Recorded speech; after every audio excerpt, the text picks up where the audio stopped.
நிறைந்து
ஜீவனை பார்க்கிறது கிருபை நல்லது, என் உடல்கள் உன்னை துதிக்கும்.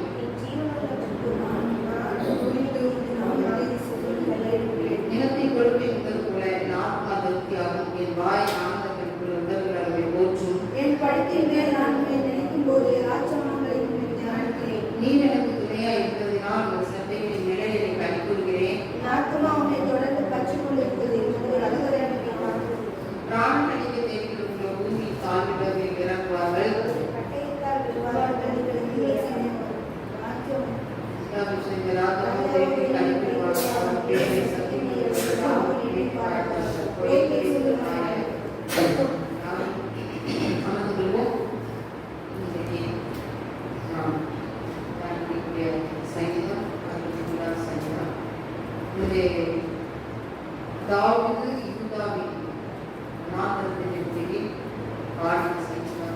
இந்த சங்கீதம் தாவீதால் எழுதப்பட்ட சங்கீதம்.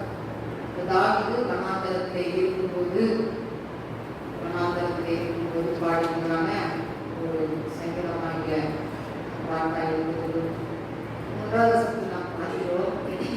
இங்கே சங்கீதத்தை 3 பகுதியாக எப்படி என்றால் 1வது வசனத்திலிருந்து 4வது வசனத்து வரை நாம் பார்க்கும்போது இக்கட்டான சூழ்நிலையிலே தவித்த தாவீதுடைய வாஞ்சை, அவருடைய ஆவல் எப்படி காணப்பட்டது என்று சொல்லப்பட்டிருக்கிறது. 5வது வசனத்தில் 2வது வசனம் வரை அந்த இக்கட்டை மேற்கொண்ட தாவீதுடைய மகிழ்ச்சியை குறித்து சொல்லப்பட்டிருக்கிறது. 30வது வசனம் முதல் 11வது வசனம் வரை அந்த இக்கட்டுகளுக்கு தாவீதுடைய அந்த பிரச்சனைக்கு காரணம் அளிக்க தேடுகிற அந்த இக்கட்டான காரியத்திற்கு காரணமாயிருந்த அந்த எதிரிகளை குறித்து சொல்லப்பட்டிருக்கிறது. இப்படியாக 3 பகுதியாக அந்த சங்கீதத்தை நாம் பிரித்து கொள்ளலாம். அப்ப 1வது வசனத்தில் நாம் பார்க்கும்போது, தேவனே நீர் என்னுடைய தேவன், அதிகாரத்தின்மை தேடுகிறேன். தாவீது சொல்கிறான், நீர் என்னுடைய தேவன் என்று சொல்லி அவன் உரிமையாய் தேவனிடத்திலே அவன் பேசுகிறதை பார்க்கிறோம். நீர் என்னுடைய தேவன், ஆகவே நான் என்ன செய்கிறேன், அதிகாரத்தின்மை நான் தேடுகிறேன். அப்ப தாவீது எங்க இருக்கா, வனாந்தரத்தில் இருக்கா.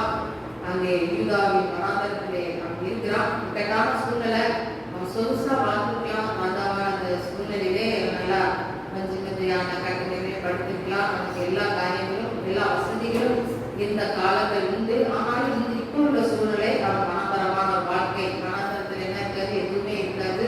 கட்டில மெத்தையில எதுவுமே இல்லை. வறுமையான ஒரு அந்த இடம், பாலைவனமான ஒரு இடத்திலே அவன் இருந்து கொண்டு அந்த சூழ்நிலையும் அவன் அதிகாரிகளை கத்தரை செய்கிறான், தேடுகிறான். அவன் சொல்லுகிறான், வரட்டும் விடாதும் தண்ணீருமா நிலத்திலே என் ஆத்மா உண்மை தாகமா இருக்கிறது. அப்ப இந்த இடத்துல எப்படி இருக்குது, வனாந்தரமான இடம், விடாயுதமான இந்த இடத்துல என்னுடைய ஆத்மா எப்படி இருக்குது, உங்க மேல தாகமா இருக்குது. நான் சொகுசா வாழ்ந்த நாட்களிலும் கூட நான் உங்க மேல தாகமா இருந்தேன், துதிச்சேன். இப்போ என் வாழ்க்கை எப்படி இருக்குது, வனாந்தரமான ஒரு இடத்துல நான் என்ன செஞ்சுட்டு இருக்கிறேன். ஆனா கூட இப்பவும் என்னுடைய ஆத்மா உங்க மேலதான் இருக்கிறது, தாகமா இருக்கிறது என்று சொல்லி அங்கே ஆண்டவரிடத்திலே அவர் பேசுகிறதை நாம் பார்க்க முடிகிறது. பிள்ளைகளே, அப்போ அவனுடைய வாஞ்சை எல்லாம் அவன் முதலாவது என்ன சொல்றான், முதலாவது அறிக்கைப்பட்ட நீர் என்னுடைய தேவன். நம்ம சொல்லுவோம்ல, நம்மளுடைய அப்பா அம்மா சொல்ல இது எங்க அப்பா எங்க அம்மா அப்படின்னு சொல்லி உரிமையா சொல்லுவான். அதே போல தாவீது சொல்கிறான், நீர் என்னுடைய தேவன், ஆகவே நான் நினைச்சுகிறேன், அதிகாரம் என்னை தேடுகிறேன். பிள்ளைகளே, இன்றைக்கு நம்ம வாழ்க்கையில அதிகாரியில தேவனை தேடுகிற பழக்கம் இருக்கிறதா, அப்படிப்பட்ட காரியங்கள் இருக்கிறதா? வேதம் சொல்லுகிறது, தாவீது சொல்கிறான், அதிகாலை தேடுகிறேன். அதிகாலை தேடுகிறவர்கள் என்னை கண்டடைகிறார்கள். அப்ப அதிகாலை தேடுவது மிகவும் நமக்கு அவசியமான ஒரு காரியமா இருக்கிறது. ஏனென்றால் அவர்தான் இயேசு கிறிஸ்து கூட அதிகாலை என்ன செய்தார், அவர் தேடினார். வேதத்தில் நாம் பார்க்கிற அதிகாலையிலே அதிக இருட்டோட இருந்து அவர் வனாந்தரமான ஒரு இடத்துக்கு கடந்து சென்று ஜெபம் பண்ணினார் என்று சொல்லி பார்க்கிறோம். ஆண்டவராகிய இயேசு கிறிஸ்து வனாந்தரமான ஒரு இடத்துல அதிகாலையில இருந்து ஜெபம் இருக்கிறாரு. தாவீதை பார்க்கும்போது தாவீது என்ன செஞ்சான், அதிகாலையில அவன் கர்த்தரை தேடினான் என்று சொல்லி பார்க்கிறோம். அப்போ அது மாத்திரமல்ல, அவனுடைய ஆத்மா எப்படி காணப்படுகிறது, உண்மையிலே தாகமா இருக்கிறது. உங்க மேல என் ஆத்மா எப்படி காணப்படுகிறது, தாகமா இருக்கிறது. இங்கே அநேக மனிதர்களுடைய ஆத்மா எப்படி தாகமா இருக்கிறது, இவ்வுலகத்தின் பிரபஞ்சத்துக்காக, இவ்வுலக ஆசாபாசங்களுக்காக என்ன செய்கிறார்கள், அவர்கள் அதில் தாகமா இருக்கிறார்கள். காலை முதல் மாலை வரை, இரவு வரை அங்கே உலக பிரகார ஆசபாசமான காரியங்கள் என்ன செய்கிறார்கள், அவர்கள் தாகம் இல்ல என்னுடைய தாகம் எல்லாம் என்னுடைய ஆத்மா தாகம் எப்படி இருக்கிறது உங்க மேல இருக்கிறது என்று சொல்லி அவன் அறிக்கை செய்கிறார். என்னுடைய பிள்ளை என் மாம்சமானது உண்மை வாஞ்சிக்கிறது, என்னுடைய ஆத்மா மாத்திரம் உண்மை வாஞ்சிக்கல, என் மாம்சமும் கூட உண்மை வாஞ்சிக்கிறது என்று சொல்லி அவன் சொல்லுகிறான். பாருங்க, அப்போ அவன் சொல்லுறான் என்னுடைய மாம்சம், என்னுடைய ஆவி, என் ஆத்மா, என் சரீரம் எல்லாமே என்ன செய்கிறது உங்களை தான் வாஞ்சிக்கிறது. நான் முற்றிலுமாக ஒப்பு கொடுத்தவனாய் அவன் நான் வாஞ்சித்து இந்த இடத்திலே அவன் சொல்லுகிறதை நான் பார்க்க முடிகிறது. தேவனுடைய பிள்ளைகளே, இப்படியே பரிசுத்த ஸ்தலத்தில் உண்மை பார்க்க ஆசையா இருக்கும் வல்லமை மகிமை நான் என்ன செய்தேன் கண்டேன். பரிசுத்த ஸ்தலத்துல இருந்து உண்மை பார்க்க நான் என்ன செய்தேன், நான் ஆசையா இருக்கேன் என்று சொல்லி நான் சொல்லுகிறான். பாருங்க, அப்போ ஆண்டவராகிய இயேசு கிறிஸ்து அவன் வீட்டுல இருக்கும்போது என்ன செஞ்சிருப்பான், கர்த்தரை பார்த்திருப்பான்.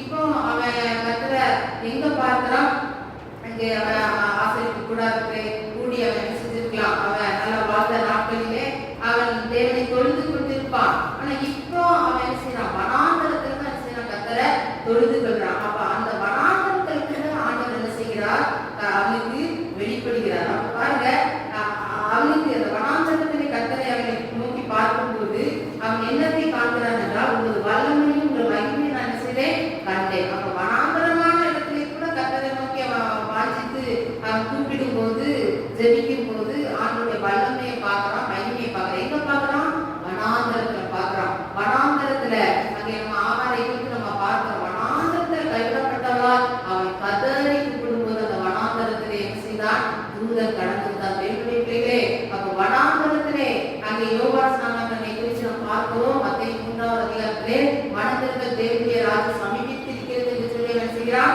பிரசங்கம் பண்ணுகிறான்.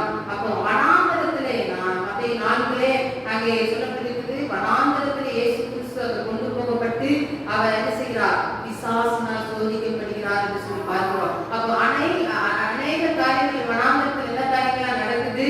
ஆனா வனாந்தரத்துல சுவிசேஷம் அறிவிக்கப்படுகிறது, வனாந்தரத்துல சோதனை வருது, வனாந்தரத்துல இயேசு கிறிஸ்து சோதிக்கப்பட்டார், வனாந்தரத்தில் ஆண்டவர் என்ன செய்கிறார், வழியை திறக்கிறார். அப்போ வனாந்தரத்திலே வழியும் அவாந்தர வழிகளையும் ஆறுகளை உண்டாக்குகிற தேவன். அப்போ பாருங்க, நம்ம வனாந்தரமான ஒரு சூழ்நிலையில் இருந்தாலும் அங்கேயும் ஆண்டவராகிய இயேசு கிறிஸ்து நமக்கு வழியை திறந்து பாதைகளை உண்டாக்கி ஆண்டவர் ஆசீர்வதிக்க வல்லமையுள்ளவராய் இருக்கிறார். அப்ப வனாந்தரமான இடத்துல நோக்கி கூடும்போது ஆண்டோட வல்லமையை பார்க்கிறான், ஆண்டோடைய மகிமையை பார்க்கிறான். அப்போ நம்ம கர்த்தரை ஆராதிக்க ஆலயத்துல வந்து அவரை மனதார துதித்து ஆராதிக்கும் போது கர்த்தருடைய ஆலயத்தும் அவருடைய மகிமை வல்லமை என்ன செய்ய முடியும், பார்க்க முடியும். வீட்டிலே இருந்து நம்ம கர்த்தரை மனதார உள்ளத்தின் ஆழத்திலிருந்து துதித்து ஆராதனை செய்யும் போது வீட்டிலேயும் அவருடைய மகிமை வல்லமை செய்ய முடியும், பார்க்க முடியும். அப்ப எல்லா இடத்திலும் கர்த்தருடைய மகிமை நம்ம செய்ய முடியும், பார்க்க முடியும். தாவீது பார்த்த அந்த வசனத்தில் சொல்கிறார், ஜீவனை பார்க்கிற கிருபை நல்லதை முதலில் உம்மை துதிக்கும். என்னுடைய ஜீவன் என்னுடைய உயிரை பார்க்க உம்முடைய கிருபை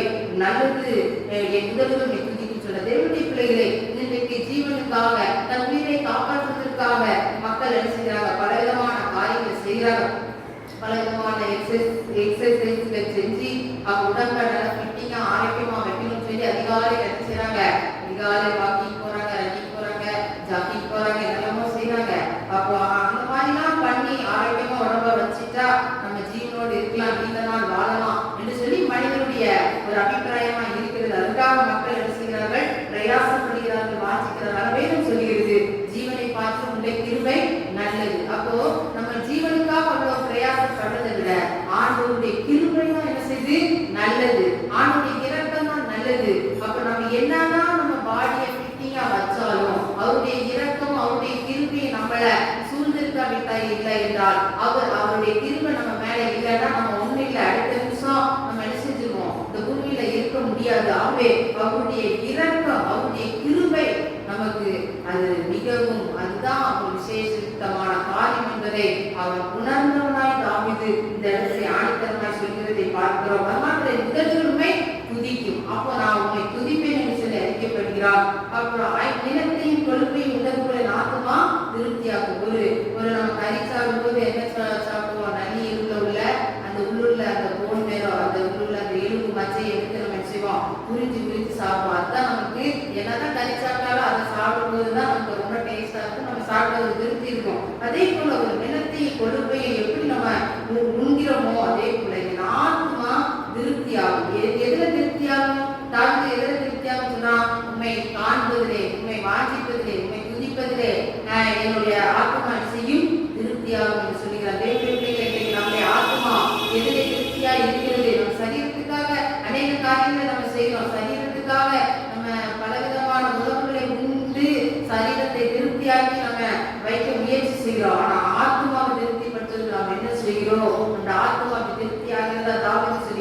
உள்ளத்தை கொழுப்பை உதவுகள் ஆத்மா என்ன செய்யும் திருப்தியாகவே வாய் ஆழ்ந்த கல்பட உதவுகளை போற்றும். அப்ப நம்ம ஆத்மா என்ன செய்யணும் திருப்தியாகும். இன்றைக்கு அநேக மக்கள் என்ன செய்யறதில்ல ஆத்மாவை குறித்து கவலைப்படுறதில்ல. ஆத்மா அது எப்படி இருந்தாலும் பிரச்சனை இல்லை. அநேகர் என்ன செய்யறாங்க ஆத்மா குறித்து கவலைப்படுறதில்ல. உடம்ப குறித்து கேர் பண்றாங்க பழக்கம். ஆத்மாவை வாழ வைக்கணும். ஆத்மா திருப்தியாகணும்னா கர்த்தருடைய சமூகத்தில் என்ன செய்ய வேண்டும் காத்திருக்கிறவர்களாய் ஜெபிக்கிறவர்களாய் தனித்து கர்த்தரோடு பேசுகிறவர்களா நாம் இருக்க வேண்டும். அப்படி நாம் இருக்கும்போது நம்முடைய ஆத்மா என்ன செய்யும் கர்த்தருடைய வல்லமையினாலும் அவருடைய மகிமையினாலும் என்ன செய்யும் ஆத்மா திருப்தி ஆகும். தேவனுடைய பிள்ளைகளை தாவீது சொல்கிறானே படுக்கையின்மை நான் உண்மை நினைக்கும் போது ராசாமங்கள் உண்மை தியானிக்கிறேன். நான் படுக்கையில நான் இருக்கும்போது கூட நான் என்ன செய்யறேன் நினைக்கிறேன். இன்றைக்கு அநேகர் படுக்கைக்கு போயிட்டா என்ன நினைப்பாங்க படுக்கைக்கு இருக்கும்போது பலவிதமான காரியங்களை குறித்து யோசிப்பாங்க. எதை யோசிப்பாங்க கடனை குறித்து யோசிப்பாங்க. மறுநாள் ஐயோ காலையில கடன்காரன் வருவானே கடன் கட்டணுமே மறுநாள் எனக்கு வேலை இருக்குமோ இருக்காதோ நாளைக்கு நான் என்ன சமையல் பண்ணணும் இல்லைன்னா நாளைக்கு என் கதை என்ன ஆகும் அப்படின்னு சொல்லி அதை குறித்து சிந்திப்பாங்க. இல்லைன்னா பிள்ளைங்க சில பிள்ளைங்க கீழ்ப்படியாம இருக்கும் என்றால் பல காரியங்கள் இருக்கும்னு அதையும் குறித்து படுக்கையிலே சிந்தித்துக் கொண்டவர்களால் அவர்கள் இருப்பார்கள். இது நிமித்தமாக அவர்களுக்கு என்ன செய்யாது இரவிலே உறக்கம் வராது. இது நிமித்தமாக அவர் சரீரங்களிலே பலவீனப்படுகிறவர்களாக இருக்கிறார்கள். தேவனுடைய தாவீது சொல்கிறார் படுக்கையின் மேல் அவனை நினைக்கும் போது படுக்கையின் மேல தாவீது என்ன செய்கிறான் அவன் கர்த்தரை நினைக்கிறான் என்று சொல்லி அங்கே சொல்லுகிறார். தேவனுடைய பிள்ளை படுக்கையிலே கர்த்தரை நாம் என்ன செய்ய வேண்டும் நினைத்துக் கொண்டு இருக்கின்றோம். அவர் செய்த அதிசயங்கள் அவர் இந்த நாள் முழுதும் நம்மளை எப்படி நடத்தினாரு இன்னைக்கு நாள் எப்படி போச்சு கர்த்தரை எப்படி நம்மளை நடத்தினாரு அற்புதமா அப்படின்னு சொல்லி அதை நினைத்து நாம் தியானித்தவர்களால் நாம் என்ன செய்யணும் படுக்கையிலே நாம் இருக்க வேண்டும். படுக்கையில கூட கர்த்தரை நினைத்து கர்த்தரை நாம் துதிக்கிறவர்களால் இருக்க வேண்டும். அப்படி இருக்கும்போதுதான் ஆண்டவர் ராக்காலங்களிலே நல்ல சொப்பனங்களை தருவார். நல்ல ஆண்டவர் நம்மோடு பேசுவார். அப்ப நமக்கு ஏதாவது குறித்து காரியங்களை நம்ம நினைச்சு கவலைப்படும் போது ராத்திரி என்ன வரும் நமக்கு கெட்ட சொப்பனம் வரும். கெட்ட சொப்பனம் பேய் துரக்கிற மாதிரி நாய் துரக்கிற மாதிரி அப்புறம் ஏதாவது காத்து அடிக்கிற மாதிரி இந்த மாதிரி கெட்ட சொப்பனங்கள் என்ன செய்கிறது வருகிறது. அப்ப நம்ம அந்த மாதிரி கவலைப்படும் போது அந்த மாதிரி தேவையில்லாத காரியங்களை சிந்திக்கும் போது இரவுல எப்படி வருது கெட்ட சொப்பனம் வருது. கர்த்தரை நாம் நினைக்கும் போது ஆண்டவரே நான் இன்னும் கிட்டி சேர வேண்டுமே இன்னும் நான் சரியா ஜெபிக்கவில்லை இன்னும் நான் ஜெபிக்கணும் இன்னும் நான் உங்க சமூகத்துல காத்திருக்கணும் இன்னும் நான் உங்களை அதிகமாய் நான் தேடணும் அப்படிங்கிற ஒரு வாஞ்சையோடு நம்ம இருக்கும்போது கர்த்தர் மேல நம்ம அப்படி வாஞ்சையா நம்ம இருந்து அவரை குறித்து அவருடைய அதிசயங்களை நாம் நினைத்து தியானித்துக் கொண்டே நாம் இருக்கும்போது ஆண்டவர் நமக்கு என்ன செய்வார் நல்ல சொப்பனங்களை ஆண்டவர் தருவார். வரப்போகிற நல்ல நன்மைகளை நடக்க போகிற நல்ல காரியங்களை ஆண்டவர் நமக்கு என்ன செய்வார் வெளிப்படுத்தி காட்டுவார். அங்கே இயேசுவை குறித்து நம்ம பார்க்கிறோம். அவர் நல்ல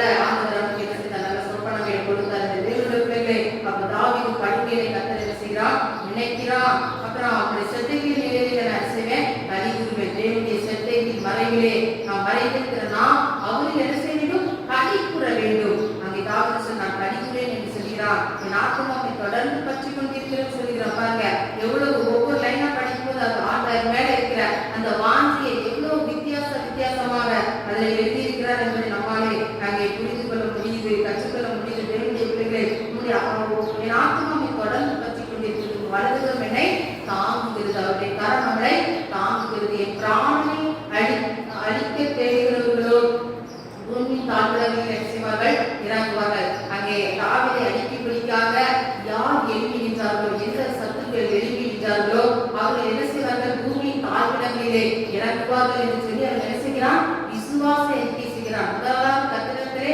அவர் வாஞ்சித்து அவனை ஜெபிக்கிறான். ஆத்மா தேவனை வாஞ்சியை இருக்கிறதை குறித்து சொல்கிறார்.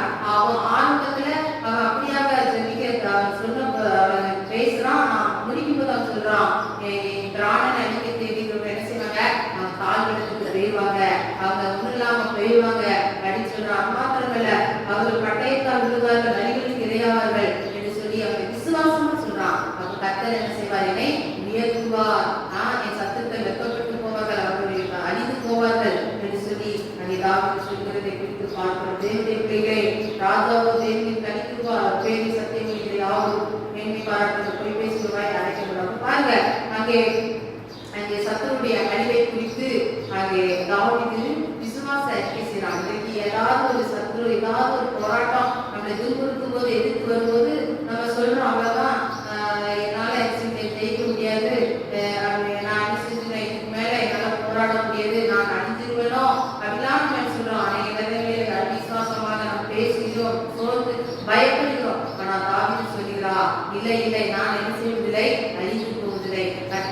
வாழ வைப்பார், கர்த்தர் என்னை உயர்த்துவார், என் சத்துருக்கள் தான் நசுவார்கள் அழிந்து போவார்கள் என்று சொல்கிறார். தேவனுடைய பிள்ளைகளே, நீங்க அவர் மேல வாஞ்சையா இருக்கும்போது உங்கள் சத்துருக்கள், உங்கள் கண்பு உங்கள் சத்துருக்கள் அவர்கள் தேடியும் காணாதிருப்பா என்று வேதவசனம் சொல்கிறோம். எங்கள் சத்துருக்களாக யார் எழுதி துன்பப்படுத்துறாங்களோ, உங்கள் பிராணனை அழிக்க எழுதி நிற்கிறார்களோ அவர்களை நீங்கள் தேடினால் காணப்படாமல் போவார்கள். கர்த்தர் அப்படிப்பட்ட காரியங்கள் உங்களுக்காக செய்வார். யாருக்காக செய்வார்?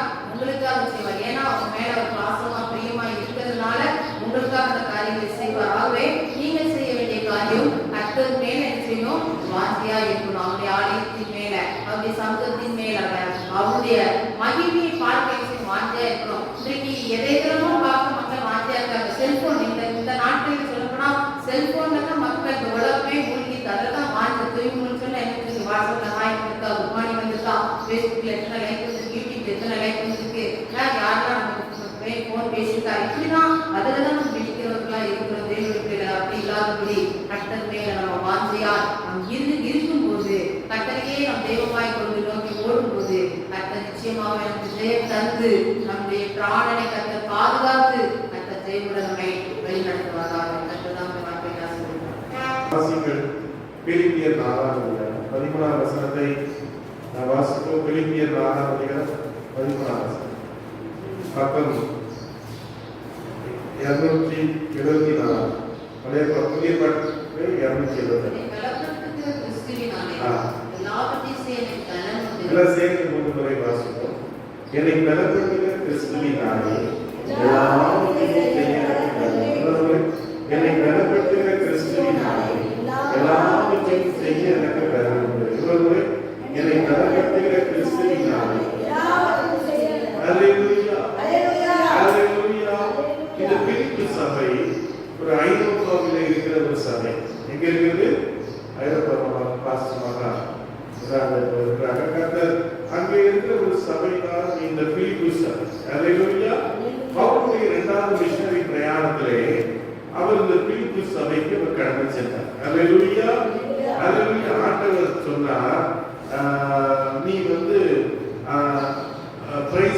ஆண்டவர் பேதுருவை, ஆண்டவர் அப்போஸ்தலனாகிய பேதுருவை பயன்படுத்தினார். பயன்படுத்தும் போது அவனுக்கு ஒரு தரிசனம் கொடுக்கிறார். ஒரு கூடை வருகிறது, அதுல அநேக மிருகங்கள்லாம் வருது.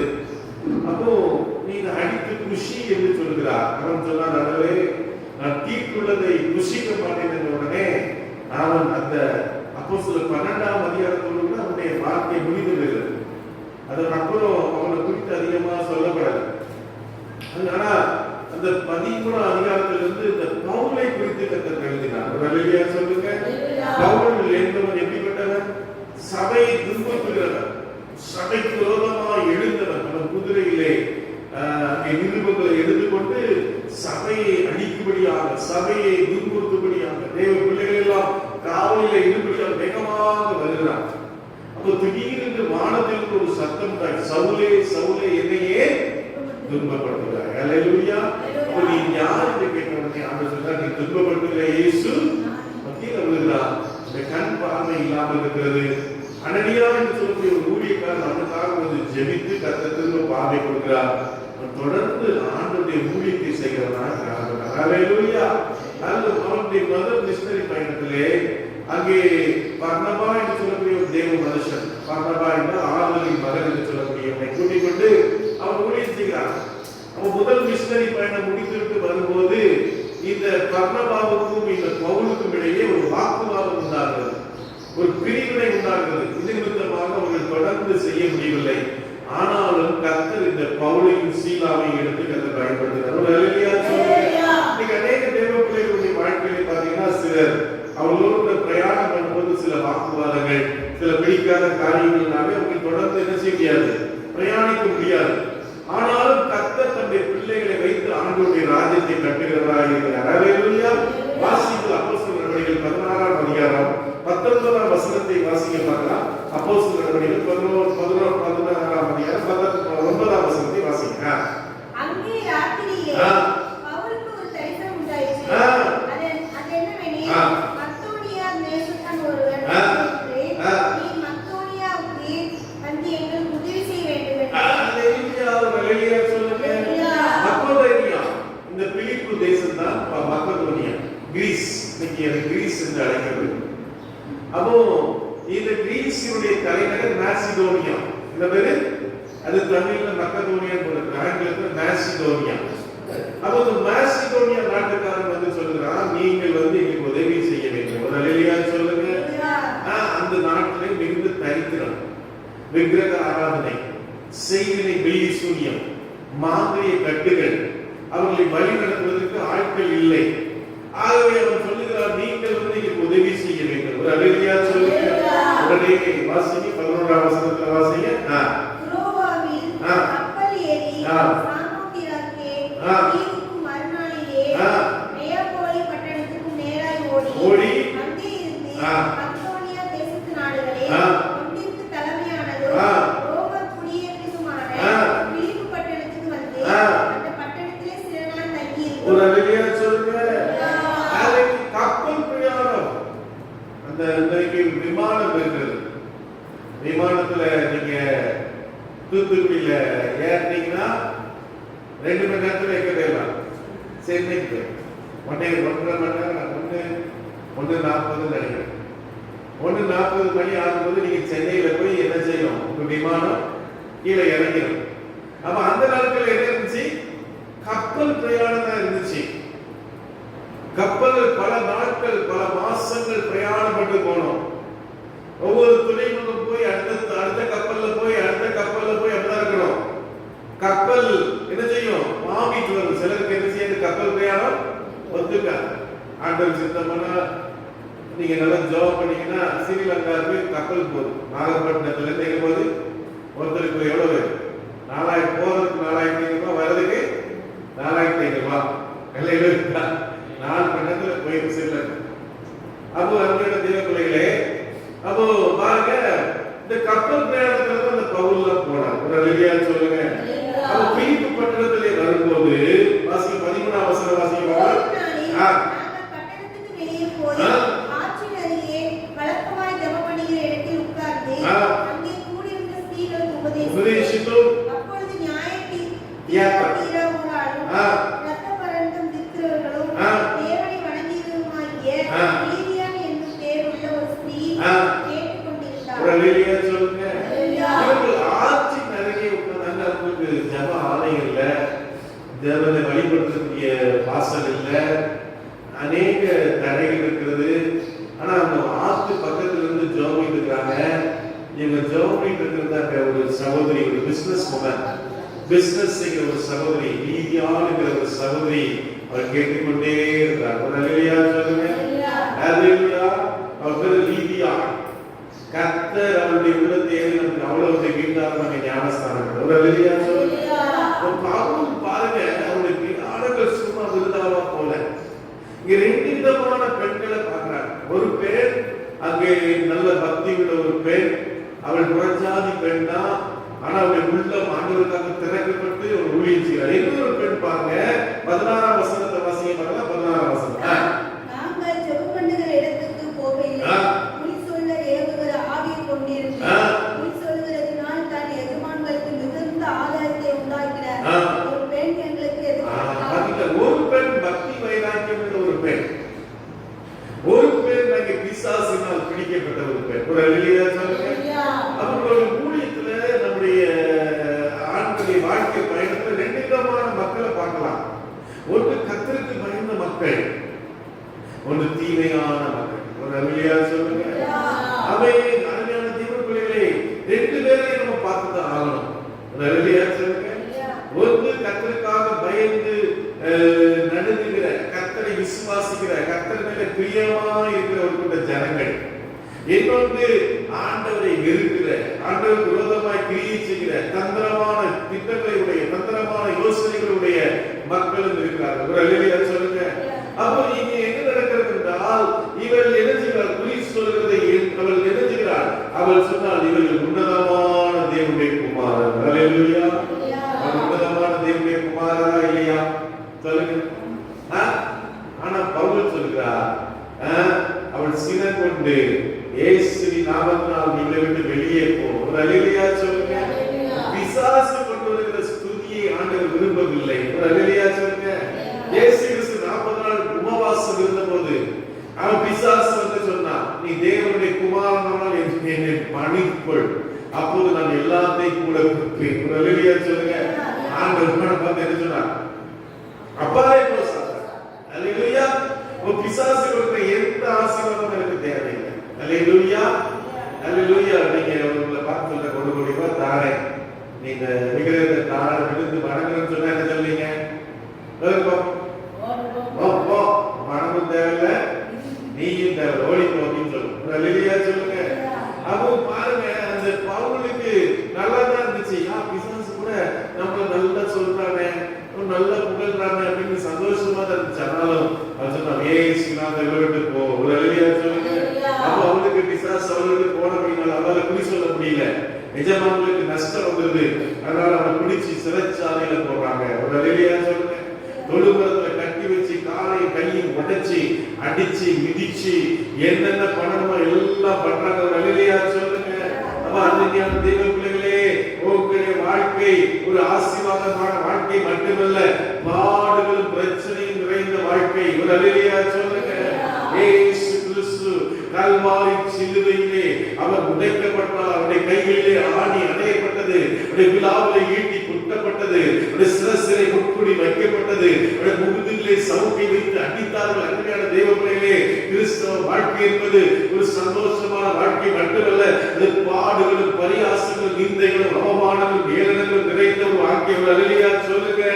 இங்கே பிரைஸ் தேவ பிள்ளைகள் கழுமரத்திலே மாட்டப்பட்டு அடிக்கப்பட்டு உடைக்கப்பட்டு ரத்தமெல்லாம் வெளியேறின போது அவர்கள் பாடி துதி செய்தார்கள். எல்லா கரங்களை தட்டி கர்த்தரை ஸ்தோத்திரம் பண்ணுங்க. ஹalleluya, ஹalleluya. புருஷன் அடிச்சிட்டான், பிள்ளைகள் அடிச்சிட்டாங்க, பிள்ளைகள் அப்படி பண்ணிட்டாங்கன்னு சொல்லி தேவ பிள்ளைகள் ஒரு நாள் பயந்து சோர்ந்து போய் இருக்க கூடாது. ஆண்டவரை பாடி துதிக்கும் போது கர்த்தர் ஒரு ஜெயத்தை தருவார், கர்த்தர் ஒரு வெற்றியை தருவார், கர்த்தர் ஒரு ஆசீர்வாதத்தை தருவார். அல்லேலூயா சொல்லுங்க.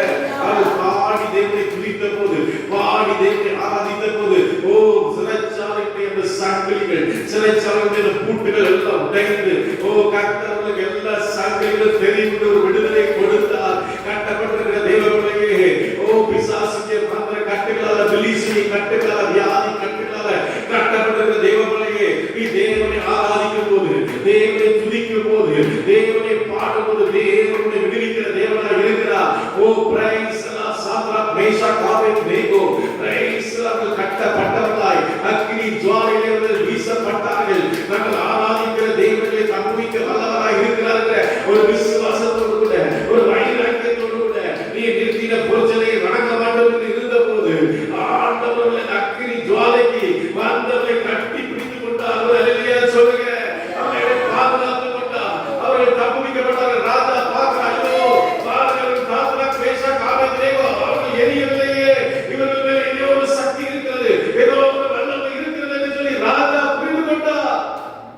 அல்லேலூயா. தேவனுடைய நீரும் நானும் சாதாரணமான தேவ பிள்ளைகள் இல்ல. உங்க மேல ஏதோ தேவனுடைய வல்லமை இருக்கிறது, தேவனுடைய அபிஷேகம் இருக்கிறது. அன்னைக்கு பேதுரு யோவானும் ஜெப ஆலயத்திலே போடும்போது சொன்னார்கள், வெளியும் புண்ணும் எங்களிடத்தில் இல்லை, என்னிடத்தில் உள்ளதை வந்து தர நசரேயனாகிய இயேசுவின் நாமத்தில் எழுந்து நட. அல்லேலூயா சொல்லுங்க. நீங்க உங்களை பார்த்தா சாதாரணமா இருக்கலாம், படிக்காம இருக்கலாம், நீங்க நல்ல அழகு இல்லாம இருக்கலாம், அந்தஸ்து இல்லாம இருக்கலாம், சொத்து இல்லாம இருக்கலாம், ஒண்ணு இல்லாம இருக்கலாம். ஆனா உங்களுக்கு மேல தேவனுடைய வல்லமை இருக்கிறது, தேவனுடைய அபிஷேகம் இருக்கிறது. உங்களை முடிக்கிற வல்லமை, கட்டுகளை உடைக்கிற வல்லமை, சட்டைகளை தெரிந்திருக்கிற வல்லமை தேவன் உங்களை வைத்திருக்கிறார்.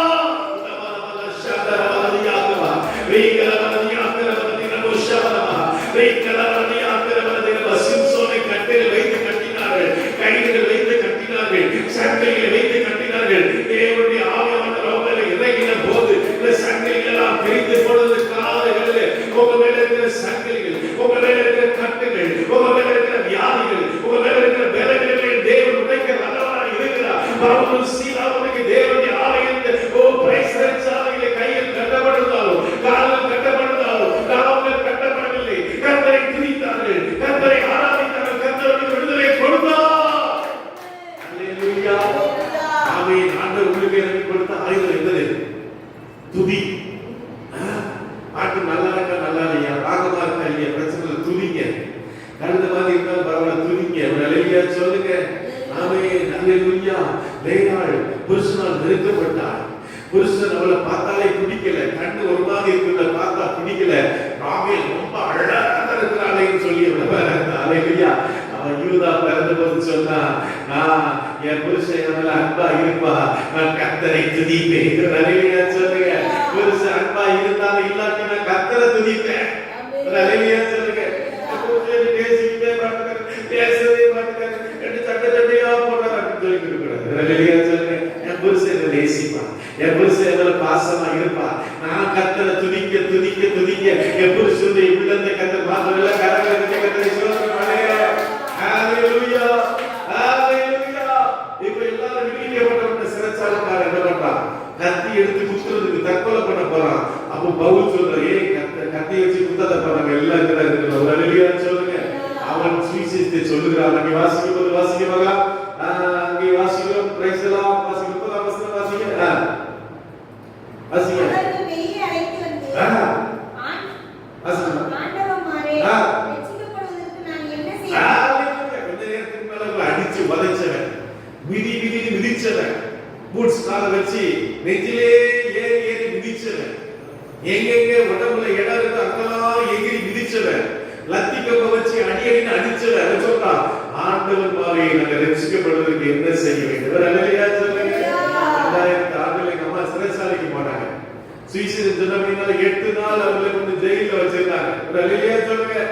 ஹalleluya ஹalleluya. அந்த மக்கள்லாம் சொன்னாங்க, அம்மா நீங்க வரக்கூடாதே, இதெல்லாம் கெட்ட மக்கள் வாழ்கிற இடமாமா, நீங்க எப்படிமா வந்தீங்க? அல்லேலூயா சொல்லுங்க. அந்த இடத்துல கர்த்தரை சாட்சியாக நிறுத்தினார். அல்லேலூயா சொல்லுங்க. அப்ப அன்னைக்கு தெய்வ பிள்ளைகளே, ஆண்டவர் சிறைச்சாலையில் நம்ம கூட இருக்கிறார். அல்லேலூயா. யோசேப்பு சிறைச்சாலையில் இருந்தார். 7 வருஷம் சிறைச்சாலையில் இருந்தார். செய்யாத குற்றத்துக்காக ஆண்டவர் கர்த்தர் யோசேப்போடு இருந்தார். அல்லேலூயா. ஆதியாகமம் 39ஆம் அதிகாரம் 1-2 வசனங்களை வாசிக்கும்போது வாசிக்கறா. Praise the Lord. ஆதியாகமம் 39ஆம் அதிகாரம் 39ஆமா வாசிங்க. யோசேப்பு எகிப்துக்கு கொண்டு போகப்பட்டார். பார்வோனுடைய பிரதானியும் தலையாரிகளுக்கு அதிபதியுமாகிய அங்கே அந்த கர்த்தர் யோசேப்போடு கூட கர்த்தர் இருந்தார். வசனம் எத்தனை வசனம் பாருங்க. Praise the Lord. எத்தனை வசனமா? 21 வசனம் வாசிங்க. வாசிங்க. கர்த்தரும் யோசேப்போடு இருந்து ஒரு அல்லேலூயா சொல்லுங்க. நீங்க எங்க இருந்தாலும் இயேசப்பா கூட இருப்பார். ஒரு அல்லேலூயா சொல்லுங்க. தாவீது சொல்றான், ஆண்டவருக்கு விரோதமா நான் எங்க போவேன்? நான் வானத்துக்கு ஏறினாலும் அங்க இருக்கிறீர், பாதாளத்துக்கு போனாலும் அங்க இருக்கிறீர். அல்லேலூயா. இருளை மூடிக்கொண்டு இருந்தாலும் அங்கேயே நீங்க இருக்கிறீர். ஒரு அல்லேலூயா. இந்த சம்பத்தை விட்டு நான் எங்கப்பா போக முடியும்? ஒரு அல்லேலூயா சொல்லுங்க. இவங்க ஆண்டவர் உங்களோடே தான் இருக்கிறார். நான் உன்னை விட்டு விலகவும் மாட்டேன், உன்னை நான் கைவிடவும் மாட்டேன். ஒரு அல்லேலூயா சொல்லுங்க. ஆண்டவர் பாருங்க, யார் ரட்சிக்கப்படுறா? லீதியா ரட்சிக்கப்படுகிறா, அந்த பிசாசு பிடித்த சகோதரி ரட்சிக்கப்படுகிறா, பிரைஸ் தி லார்ட். அந்த சிறைச்சாலைக்காரர் ரட்சிக்கப்படுகிறா, கைதிகள் ரட்சிக்கப்படுறாங்க. அங்க ஒரு சபை உருவாயிற்று. ஒரு அல்லேலூயா சொல்லுங்க. இப்படிதான் இந்த பிலிப்பு சபை உருவானது. ஹalleluya ஹalleluya. இந்த பிலிப்பு சபை எப்படிப்பட்ட சபை என்றால் வாசிங்க பார்க்கலாம். 2 கொரிந்தியர் புத்தகம் 8ஆம் அதிகாரத்திலே நான் வாசிக்கும்போது வாசிங்க. 2 கொரிந்தியர் புத்தகம் 8ஆம் அதிகாரத்திலே அப்போஸ்தலனாகிய பவுல் ஒரு சபையை குறித்து சொல்லுகிறார். வாசிங்க. நான் வாசிக்கமா? 1ஆம் வசனத்திலிருந்து வாசிங்க. அன்னியின் சகோதரரே, மக்கெதோனியா நாட்டிற்கு சபைகளுக்கு தேவன் அளித்த கிருபையை உங்களுக்கு அறிவிக்கிறோம். அவர்கள் மிகுந்த உபத்திரத்தில் சோதிக்கப்படுகையில் கொடிய தரித்திரமுடையவர்களாயிருந்தும் பரிபூர்ண சந்தோஷத்தினால் மிகுந்த உதாரத்துவமாக கொடுத்தார்கள். அல்லேலூயா. இன்னைக்கு வரைக்கும் அது தரித்திரமான ஒரு நாடு. இது ஐரோப்பாலே மிகவும் தரித்திரமான நாடு கிரீஸ் நாடு. இன்னைக்கு அந்த தரித்திரம் இருக்குது. கடந்த நாட்களில் கூட அது திவால் ஆயிடுச்சு. ஆனால் மற்ற ஐரோப்பிய நாடுகள்லாம் சேர்ந்து அதை பலப்படுத்தி இதை வச்சிருக்கிறாங்க. அப்போ வேதம் சொல்கிறது, மிகுந்த உபத்திரத்தினாலே சோதிக்கப்படுகிற கொடிய தரித்திரமுள்ளவர்களாய் இருந்தோம் நாங்கள் பரிபூர்ண சந்தோஷத்தினாலே மகா மிகுந்த உற்சாகமாய் கொடுத்தார்கள். ஒரு அல்லேலூயா சொல்லுங்க. ஆண்டவர் வசனம் சொன்னார், உற்சாகமாய் கொடுக்கிற விடத்தில் தேவன் எப்படி இருக்கிறார்? பிரியமாக இருக்கிறார். ஒரு சகோதரி இருந்தார் இயேசு கிறிஸ்துவின் காலத்துல, ஒரு பாட்டியம்மா.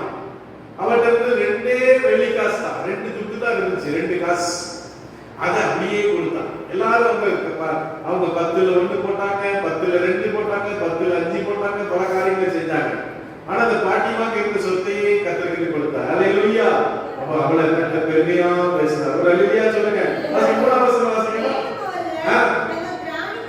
திராணிக்கு தக்கதாயும் தங்கள் திராணிக்கு மிஞ்சி கொடுக்க நாங்களே மனதுள்ளவர்களாய் இருக்கிறோம் என்று நான் சாட்சியாய் இருக்கிறேன்.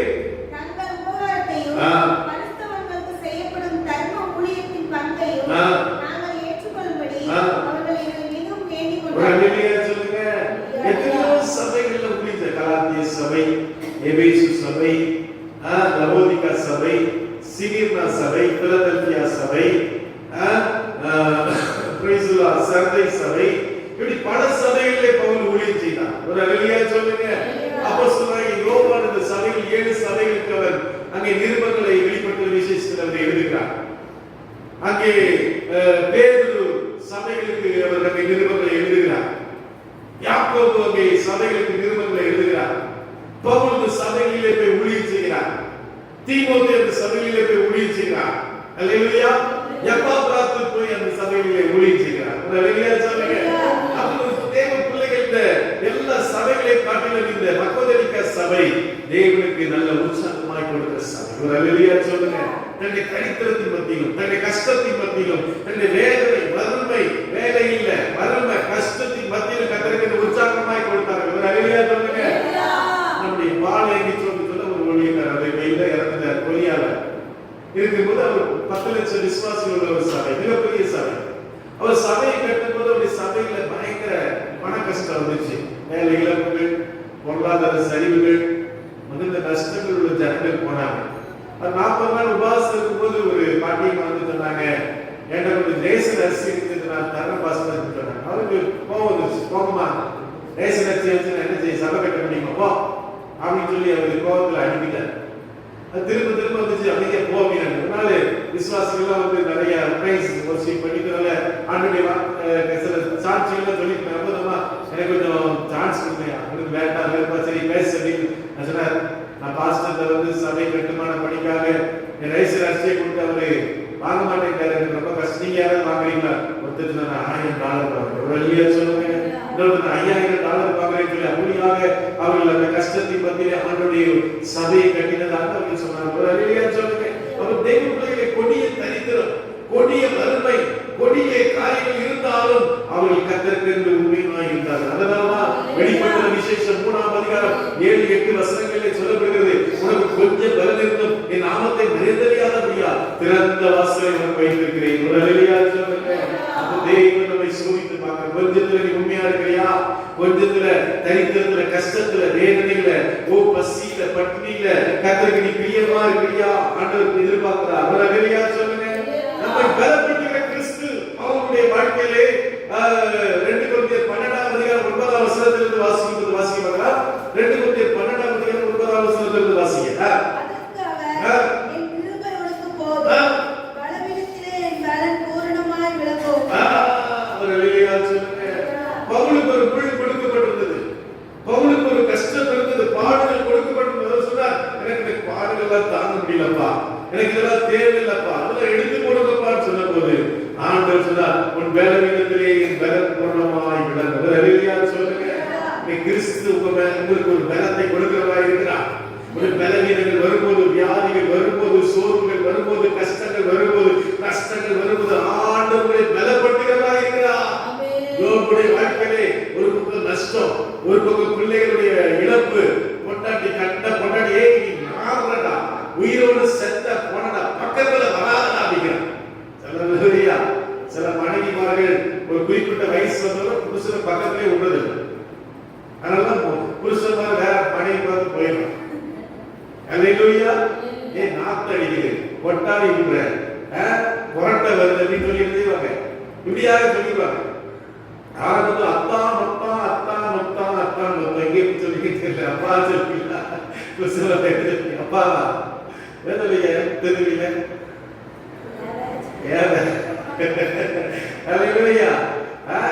அப்போ தெய்வ பிள்ளைகளை வயசு ஆனாலும் இருக்கணும், புருஷ மனைவி நல்ல அன்பா பக்கத்துல இருக்கணும். அல்லேலூயா அல்லேலூயா. அப்ப யோபுடைய மனைவி சொன்னா, பணம் சம்பாதிச்சு கொடுக்கும்போது மட்டும் சந்தோஷமா இருந்துச்சு. அப்படின்னு ஒரே ஆட்டமா இருந்துச்சு. அல்லேலூயா.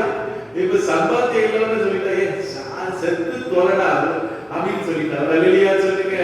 ஆனால் அவர் நினைச்சுதா ஆண்டவருக்குள்ளே தன்னை பலப்படுத்தி கொண்டார். ஒரு அல்லேலூயா சொல்லுங்க. ஆண்டவருடைய தேவனுடைய கர்த்தருடைய பலப்படுத்துகிறதா இருக்கிறார். உங்களுடைய சோதனை நேரத்திலே, கஷ்ட நேரத்திலே, வியாதி நேரத்திலே, தரித்திர நேரத்திலே ஆண்டவருடைய பலம் உங்களை பூரணமாய் விளங்கும். அல்லேலூயா சொல்லுங்க.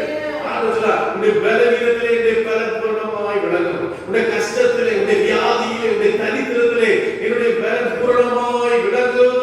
அல்லேலூயா சொல்லுங்க. பவுல் இந்த சபையை பார்த்து என்ன சொன்னார் சொல்லுங்க பார்க்கலாம். பிலிப்பி சபையை பார்த்து அதிகமா சொன்ன வார்த்தை என்ன வார்த்தை சொல்லுங்க? தெரியாதா? பவுல் அதிகமா சொன்ன வார்த்தை என்ன சொன்னா சொல்லுங்க? சந்தோஷமா இருங்க. ஒரு அல்லேலூயா சொல்லுங்க. திருப்பி அவர் சொன்ன வார்த்தை என்ன? சந்தோஷமா இருங்க. ஒரு அல்லேலூயா சொல்லுங்க. அப்ப விசுவாசத்தில் எப்படி இருக்கணும்? சந்தோஷமா. கிறிஸ்மஸ்க்கு ட்ரெஸ் எடுத்தாலும் எடுக்காட்டி பரவாயில்ல, நான் சந்தோஷமா இருக்கேன். அல்லேலூயா. ட்ரெஸ் எடுத்தாலும் சர்ச்சுக்கு வருவேன் இல்லை, இல்லைனாலும் நான் வருவேன், பழச போட்டுனாலும் வருவேன். ஒரு அல்லேலூயா சொல்லுங்க. அல்லேலூயா. சந்தோஷமா இருக்கு. நீங்க எத்தனை பேருக்கு ட்ரெஸ் இல்லாம இருக்காங்க? அந்த நாட்கள்ல ஒரு அப்பா சர்ச்சில் ஒரு விஸ்வவாணி ஊழியத்திலிருந்து, ஒரு மிஷனரி ஊழியத்திலிருந்து வந்திருக்காங்க. அப்போ அந்த ஐயா பிரசங்கம் பண்ணும்போது சொல்லியிருக்காங்க, ஒருத்தர் போய் ஒரு மிஷனரி தளத்துல போய் பார்த்து ஒருத்தருக்கு ஒரு 500 ரூபாய் கொடுத்துருக்காரு. சார் ஐயா எனக்கு 500 ரூபாய் வேண்டாம் ஐயா, ஒரு ட்ரெஸ் வாங்கி கொடுங்க. ஒரு அல்லேலூயா சொல்லுங்க. இந்த ஒரு ட்ரெஸ் வச்சுக்கிட்டே தோச்சு போன எனக்கு ரொம்ப கஷ்டமா இருக்கு அப்படின்னு சொன்ன உடனே எங்க அம்மா இறந்த டைம், எங்க அம்மாக்கு ஒரு 50-60 சேலை எடுத்து அப்படியே உடனே கொண்டு வந்து அது விசுவாச பிள்ளைகள்லாம் எனக்கு ஒருத்தர் வேணும் பாசமா சேலை வேணும்னாங்க. அவங்க என்ன பண்ணிட்டாங்க, வந்து அவ்வளவு கிட்டத்தட்ட 4-5 பேக் எல்லா சேலையும் மிஷனரி பண்ணிருக்காங்க கொடுத்துட்டாங்க. அல்லேலூயா. அதை பார்த்த விசுவாசிகள் வீட்டுல இருந்து பெட்டி பெட்டியா கொண்டு வந்து கிட்டத்தட்ட ஒரு வேன் நிறைய கிட்டத்தட்ட கர்த்தர் தெரிஞ்சுட்டார் ட்ரெஸ் கொடுக்கிறது உதவி செய்தார். அல்லேலூயா சொல்லுங்க. அல்லேலூயா. நீங்க எத்தனையோ மக்கள் தேவ பிள்ளைகள் எப்படி இருக்காங்க? ட்ரெஸ் இல்லாம இருக்காங்க. அல்லேலூயா. நமக்கு பீரோ நிறைய ட்ரெஸ் இருக்கு. பீரோவா வாங்கிட்டு இருக்கோம். அல்லேலூயா. ஒரு சமயத்துல ஒரு சகோதரி, ஒரு டீச்சர் அம்மா, அவங்களை நான் சந்திச்சேன். அவங்க இல்ல ஒரு பாஸ்டர் மனை, அவங்க டீச்சரா வேலை பார்த்தாங்க. அப்போ சொன்னாங்க, மாஸ்டர் கல்யாணம் முடிக்கும்போது 4 சேலை தான் இருந்துச்சு. அல்லேலூயா. இப்போ 4 பீரோ சேலை இருக்கு. இப்ப இல்ல, நம்ம இறந்துச்சு பாஸ்டர். அது எங்க அப்பாவுடைய இடைக்குள்ள சர்ச்சை விசுவாசம். அப்ப அருமையான தேவ பிள்ளைகளே, இன்னைக்கு கர்த்தர் எவ்வளவு ஆசீர்வாதங்களை கொடுத்திருக்கிறார். அல்லேலூயா. பணசெல்லாம் கை தூக்கி போட்டு விருதி கூட தொடச்சிட்டு இருக்கிறார். அது ஏழை எளியவர்களுக்கு கொடுக்கணும். அல்லேலூயா. நம்ம கொண்டு போய் கடையில போடுவோம். கடையை துணிமா கொண்டு போய் கடையில போட்டு அது 1 ரூபாய் 2 ரூபாய் கொடுப்போம். அதுக்கு நீங்க ஒரு கஷ்டப்பட்டவங்களுக்கு ஏழைகளுக்கு எளியவர்களுக்கு கொடுத்தால் எவ்வளவு ஆசீர்வாதமா இருக்கும். அல்லேலூயா சொல்லுங்க. அப்ப அருமையான தேவ பிள்ளைகளே, உங்களுடைய வாழ்க்கையில் எத்தனை கஷ்டங்கள் வந்தாலும், எத்தனை நஷ்டங்கள் வந்தாலும் தேவனுடைய ஆச்சரியமாய் நடத்துவார். அல்லேலூயா. ஓ ஆண்டவர் உங்களை பலப்படுத்துகிறவராய் இருக்கிறார். அல்லேலூயா. ஆண்டவர் சொன்னா, நான் உன்னை பலப்படுத்தி உனக்கு சேசாயா 41:10 நீ பயப்படாதே, நான் உன்னோடு இருக்கிறேன், திகையாதே, நான் உன் தேவன், நான் உன்னை பலப்படுத்தி உனக்கு சகாயம் செய்கிறேன். அல்லேலூயா.